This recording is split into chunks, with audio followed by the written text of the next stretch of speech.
السلام علیکم۔ برصغیر میں اردو ناول ڈاکٹر خالد اشرف کی ایک اہم ترین کتاب ہے جو کہ 2005 میں پہلی بار شائع ہوئی۔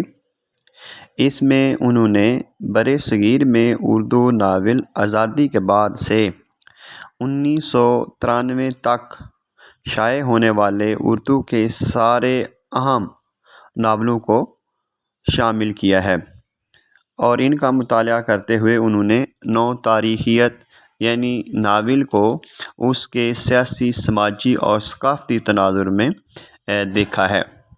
اس میں ابواب کی فہرست کچھ یوں ہے: حرف اول، جو کہ ڈاکٹر قمر رئیس نے لکھا ہے، تقسیم سے قبل کی روایت، معاشرتی موضوعات، جاگیرداری اور مشترکہ کلچر کا زوال، شہری زندگی کے تضادات، گاؤں کی زندگی کے مسائل، خواتین کے مسائل، نسلی مسائل، متفرق موضوعات، فسادات، ہجرت اور نوسٹالجیا، سیاست اور احتجاج، تاریخ کی بازگوئی، نفسیات اور جنس۔ حرف آخر، ناول نما۔